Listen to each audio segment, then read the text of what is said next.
Hi friends.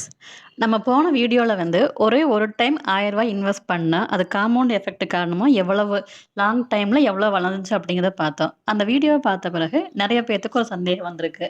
அதாவது நான் ஒரே ஒரு டைம் மட்டும் இன்வெஸ்ட் பண்ணல. நான் மாசம் மாசம் இன்வெஸ்ட் பண்ண விரும்புறேன். அப்படின்னா, அந்த அமௌண்ட் என்ன ஆகும்? அப்படிங்கிறது தான். அந்த கேள்விக்கான பதிலா இந்த வீடியோவ பார்க்கலாம். ஓகேங்களா? அதுக்கு முன்னாடி என்னோட இந்த வீடியோஸ் உங்களுக்கு புடிச்சிருந்துச்சுன்னா, லைக் பண்ணுங்க, கமெண்ட் பண்ணுங்க, முக்கியமா சப்ஸ்கிரைப் பண்ணுங்க. அது மட்டும் இல்லாம ஷேர் மார்க்கெட்ட ஸ்டெப் பை ஸ்டெப்பா ஈஸியா கத்துக்கணும்னா, நம்ம ஷேர் மார்க்கெட் பேசிக்ஸ்ன்னு வீடியோ உருவாக்கி அத போட்டுட்ருக்கோம். அதையும் பாருங்க. வாங்க வீடியோக்குள்ள போலாம். இப்ப நான் மாசம் மாசம் ரூ. 1000 இன்வெஸ்ட் பண்ண ரெடியா இருக்கேன். அப்படி பண்ணேன்னா, அது 5 வருஷத்துல எவ்வளோ ஆகும்? 10 வருஷத்துல எவ்வளோ ஆகும்? 20 வருஷத்துல எவ்வளோ ஆகும்? அப்படிங்கிறத பார்க்கலாம். அதுக்கு முன்னாடி நம்ம முக்கியமா தெரிஞ்சுக்க வேண்டிய ஒரு இது வந்து சிப். சிப் அப்படின்னா, சிஸ்டமேட்டிக் இன்வெஸ்ட்மென்ட் பிளான். அதாவது என்ன அர்த்தம்னா, ஒரு குறிப்பிட்ட தொகைய ஒரு குறிப்பிட்ட இடைவெளியில தொடர்ந்து இன்வெஸ்ட் பண்றதுக்கு பேர் தான் சிப். ஓகேங்களா? பொதுவா வந்து மாசம் ஒரு முறை இன்வெஸ்ட் பண்ணத தான் அது வந்து மந்த்லி சிப் அப்படின்னு சொல்றோம். உதாரணமா மாசம் ரூ. 1000 ரூ. 2000 ரூ. 5000 நம்ம வசதிக்கு ஏற்ற தொகைய ஒவ்வொரு மாசமும் தொடர்ந்து இன்வெஸ்ட் பண்ணலாம். இப்போ ஒரு கேள்வி. நம்ம போன வீடியோல என்ன பார்த்தோம்? ஒரே ஒரு ரூ. 1000க்கு காம்பவுண்ட் எஃபெக்ட் வேலை செஞ்சுச்சு. அப்படின்னா ஒவ்வொரு மாசமும் 1000 இன்வெஸ்ட் பண்றோம். இப்பவும் அந்த காம்பவுண்ட் எஃபெக்ட் வேலை செய்யுமா? அப்படிங்கிறது தான். ஆமாங்க. கண்டிப்பா வேலை செய்யும். ஆனா, அது வேலை செய்ற முறை தான் கொஞ்சம் வித்தியாசமானது. அது என்ன அப்படிங்கிறத நான் சொல்றேன். இப்ப இந்த ஃபார்முலாவ பாருங்க. இந்த ஃபார்முலா போன வீடியோல நம்ம காம்பவுண்ட் எஃபெக்ட்டுக்கு பயன்படுத்தின ஃபார்முலா. இதுல அதே மாரி இந்த ஃபார்முலா பாருங்க. இந்த ஃபார்முலா இப்ப நம்ம சிப் அதாவது எஸ்ஐபி இல்லன்னா சிப் அதுக்கு பயன்படுத்துற ஃபார்முலா. என்னங்க 2 ஃபார்முலாவும் வித்தியாசமா இருக்கா? அது ஏன் அப்படிங்கிறத நான் விளக்கி சொல்றேன். இப்போ போன வீடியோல பார்த்தீங்கன்னா, நம்ம ஒரே ஒரு டைமு ரூ. 1000 இன்வெஸ்ட் பண்ணிட்டு, அது வளர்றதுக்கு 30 வருஷம் டைம் குடுத்தோம். ஆனா, இப்ப எஸ்ஐபில வந்து அப்படி இல்ல.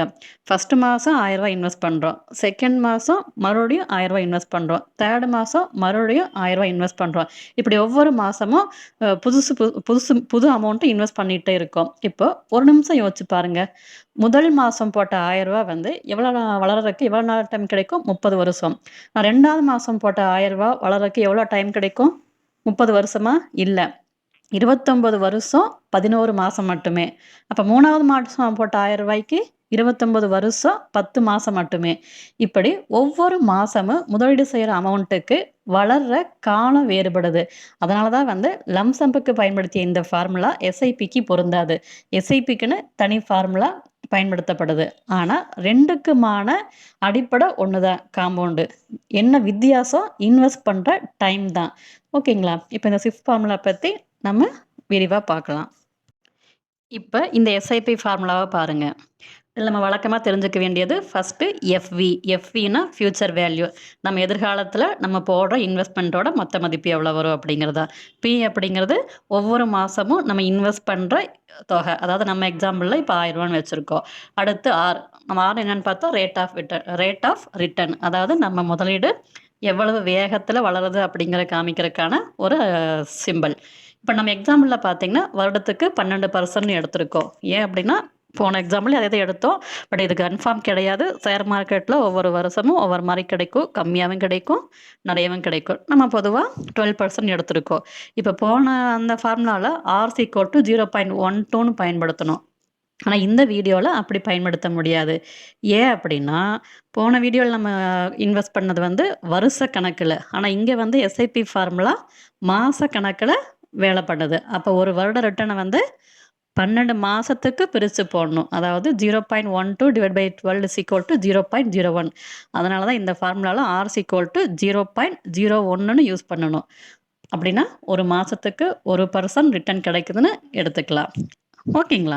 இப்ப அடுத்து என்ன அப்படிங்கிறது நம்பர் ஆஃப் மந்த்ஸ். அதாவது நம்ம எத்தன வருஷம் தொடர்ந்து எஸ்ஐபி போட போறோம் அப்படிங்கிறத குறிக்கும். இப்ப நம்ம 10 வருஷம் தொடர்ந்து பண்ணோம்னா, என் = 120 மாசம். 20 வருஷம்னா என் = 240 மாசம். 30 வருஷம்னா என் = 360 மாசம். இப்படி வந்து ஆண்டுகள் மாற மாற அதோட எண்ணும் மாறிட்டே இருக்கும். இப்ப இந்த ஃபார்முலா பார்த்துட்டோம் இல்லைங்களா? இப்ப இந்த நம்மளுடைய வேல்யூ வச்சு இந்த ஃபார்முலா அப்ளை பண்ணி எவ்வளோ வருதுன்னு பார்க்கலாம். இதோட ஈஸியா வந்து நம்மளுக்கு எஸ்ஐபி கால்குலேட்டர் கிடைக்குது. அதுல இந்த வேல்யூஸ போட்டு நம்ம எவ்வளோ வருதுன்னு பார்க்கலாம். இப்ப கூகுள்ல போயி எஸ்ஐபி கால்குலேட்டர்னு சர்ச் பண்ணுங்கள். இப்போ செபியோட எஸ்ஐபி கால்குலேட்டர் எடுத்துக்கலாம். இதில் பார்த்தீங்கன்னா ஃபஸ்ட்டு சிப் அமௌண்ட்டு நம்மளோட எக்ஸாம்பிளான ரூ. 1000 வச்சுக்கலாம். கீழே பார்த்தீங்கன்னா இன்வெஸ்ட்மெண்ட் ஃப்ரீக்வன்சின்னு இருக்கும். இது மந்த்லியா குவார்ட்டர்லியா நம்ம பண்ண போகிறது மந்த்லி தான். மந்த்லி செலக்ட் பண்ணிக்கோங்க. அடுத்து எக்ஸெப்டட் ரிட்டர்ன் வந்து நம்ம எவ்வளோ வச்சுருக்கோம்? 12%. இன்வெஸ்ட்மெண்ட் டியூரேஷன் 5 இயர்ஸ் வச்சுக்கோங்க. எவ்வளோ வருது? நம்ம இன்வெஸ்ட் பண்ணது வந்து எவ்வளோ வந்திருக்குங்க? இன்வெஸ்ட் பண்ண அமௌண்ட் வந்து ரூ. 60,000. அது ஃப்யூச்சர் வேல்யூ எவ்வளோ வருது? நியர் 82,000 சம்திங் வருது. இப்போ அதிலேயே போய் அதே அமௌண்ட்டு அதே வருஷம் அதே பர்சன்டேஜ் இயர் மட்டும் ஒரு 10 மாற்றி பாருங்கள். இப்போ என்ன கிடைக்குது?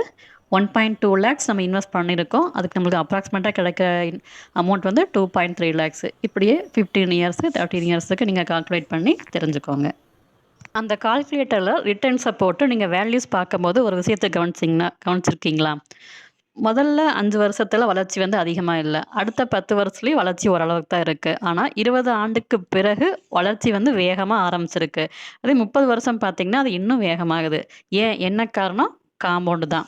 ஆரம்பத்தில் நம்ம இன்வெஸ்ட் பண்ண பணத்திற்கு மட்டும் ரிட்டர்ன் கிடச்சிருக்கோம். சில வருஷத்துக்கு பிறகு அந்த ரிட்டனுக்கு மறுபடியும் ரிட்டர்ன் கிடைக்கும். அதுக்கப்புறம் கிடைச்ச ரிட்டனுக்கு மறுபடியும் ரிட்டர்ன் கிடைக்கும். இப்படித்தான் காம்பவுண்டு வேலை செய்யுது. அதாவது ஆண்டுகள் செல்ல செல்ல வந்து என்ன ஆகுது? காம்பவுண்டு வேகமாக வேலை செய்ய ஆரம்பிக்குது. அதனால தான் வந்து காம்பவுண்டுக்கு 2 முக்கியமான ஃப்ரெண்ட்ஸ் யாருன்னு சொல்கிறாங்க? முதல்ல டைம், 2வது தொடர்ச்சி. நம்ம ரூ. 1000 இன்வெஸ்ட் பண்ணாலும் சரி, இல்லை ரூ. 5000 இன்வெஸ்ட் பண்ணாலும் சரி, தொடர்ந்து இன்வெஸ்ட் செய்கிறது தான் முக்கியம்.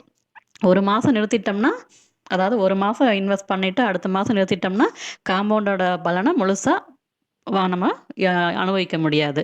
ஸோ அதனால் இன்னொரு விஷயம், ஒரு சின்ன அமௌண்ட்டாக இருந்தாலும் அதை கன்சிஸ்டாக தொடர்ந்து பண்ணுங்கள். நம்மளுக்கு ஒரு குறிப்பிட்ட அமௌண்ட்டு கிடைக்கும். ஸோ இந்த வீடியோவில் எஸ்ஐபியோட செயல்பாடு எப்படி இருக்குன்னு தெரிஞ்சுக்கிட்டோம்.